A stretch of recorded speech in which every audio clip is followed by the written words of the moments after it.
technology that is mean-spirited, unempathetic, uncompassionate, and when you listen to some of their proposals for the future, they just scare the daylights out of it. All right. Unfortunately, what we can say about the alternative party, or I guess the fortunate thing, first of all, is it's a much more diverse tent. And there are some really, I think, really wonderful people attempting to do really good things.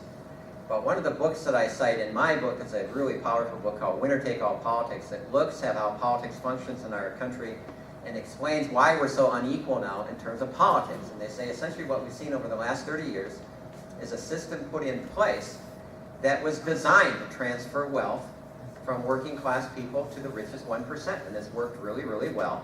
And then now that that system has been put in place, then the other thing about the two political parties is it's very easy for corporations and other interests to just pick off enough Democrats to block meaningful reforms. And so standing in the way of climate change reform are powerful economic interests. Standing in the way of health care for all, powerful economic interests. Standing in the way of the financial reforms that could actually help a lot, powerful corporate interests. And those corporate interests either buy or rent politicians from both political parties, making it very difficult for us to proceed. So the great challenge there, and I'll talk a little bit more about that this afternoon, it isn't to just abandon the political arena, but it certainly is not to put all of our hope in that arena. And I would say we're almost in a pre-political stage in terms of what I think needs to happen. Doesn't mean that you don't recognize differences or act on those differences or vote according to some of those differences.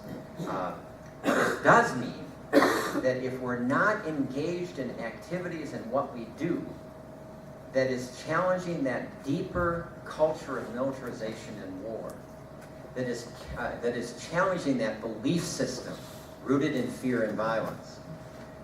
Or maybe stated in the positive, we need to be doing our work in ways that challenge those things and open up the possibility of building new awareness and new alliances that will be at the heart of the move to a sustainable, more peaceful economy. Okay, so I'm going to stop my morning presentation there, and I think we've got about 15 minutes or something. We got till 11? Oh, okay, we have to be at workshop. So let's just take 5 minutes of quick questions, and I promise to allow them more questions this afternoon. But let's take 1 or 2 now, and I'll be brief in my responses. Yes, way back there. One of the questions that I'm asked when I make the Sweden versus our distribution argument, people say, okay, well, Sweden's got 9 million people.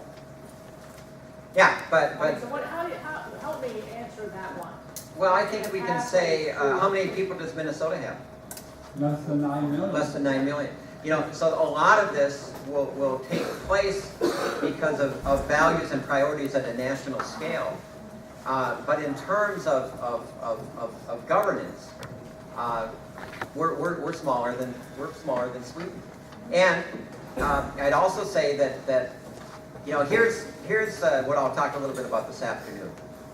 I want us thinking about this transition away from militarized priorities to meeting essential needs as the equivalent of winning the lottery every day for the rest of our lives. You know, that's what it really is. I mean, we're talking about enormous potential of a redirection of resources. And that will have, let me just give you one example here in the state of Minnesota. And this is true in all other states too. But in Minnesota, a Minnesota taxpayer, we shut our state down over what? $5 billion 2-year budget shortfall, right? Remember that? We shut the state down. Over that same 2-year period, Minnesota taxpayers spent $8.4 million just for Iraq and Afghanistan. Now think about that. We shut down our state. We have reduced governance at every level of Minnesota society, whether it's city, county, state, local, to managing austerity. And at the same time, the base military budget has effectively doubled since the collapse of the Soviet Union. So our share of payment. If we were to redirect a fraction of those resources, and that's the message that we have to get across, And if we were to redefine security to actually say it has something to do with the quality of life in our neighborhoods, I think we have tremendous potential. So yeah, we're 7 million, but we're less than that in Minnesota. So we could do that. One more real quick one. Did you have your, yeah, go ahead. I did. You mentioned President Obama and the military establishment and how they have influence over what we consider the most powerful politician in the country. But there is a direct connection, I think, between President Kennedy and Martin Luther King, both of whom were assassinated because they took stands that challenged that. Yeah, okay. So, I mean, if you're a politician like Obama. Right, what are you going to do? what do you do? Okay, just for those who couldn't hear that from back there, he just pointed out that if you are willing to speak out on some things, and he gives the example of MLK, Martin Luther King, and Kennedy both being killed. And one of the theories about Kennedy being killed was that he was going to reverse course in Vietnam and other things, and he had, of course, MLK. Being one of the, and I have some wonderful quotes from the real Martin Luther King Jr., the radical Martin Luther King Jr., rather than the pacified Martin Luther King Jr., and they got killed. So the implication is, well, what was Obama to do? And that's a really good point. So there's two things I would say about that, and then we'll break.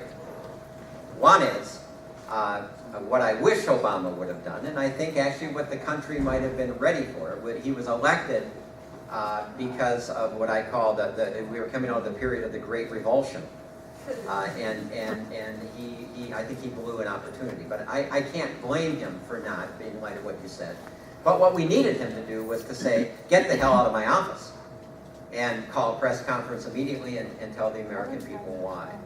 And I think if he had done that, and if he had done that on a variety of issues, I think if he would have elected after the period of the Great Revulsion on a message of hope, we needed someone who would have been willing to take a risk and just say, look, folks, it's going to be a partnership. It's got to be us. You know, I don't know if I'm going to make it with you, and I don't know if I'll ever be reelected. I don't care. This is what needs to happen, and I need you, and let's mobilize. And I think we would have mobilized. I think people, so that's what we needed. But then the second implication of what you said is that puts it all back on us, or a lot of it back on us. We need to be building a consciousness, an awareness, a movement of people who understand these connections and are willing to demand something different, work together for something different. So it's back on us, because most leaders, I'll give you an example for this afternoon of my conversation with Keith Ellison on this Minnesota Arms Spending Alternative Project. Wonderful conversation compared to the outcome with my long conversation with Senator Al Franken. We need much more courageous leadership, but a lot of those politicians won't be courageous unless they feel it's safe to be courageous. That's our responsibility. All right, thank you.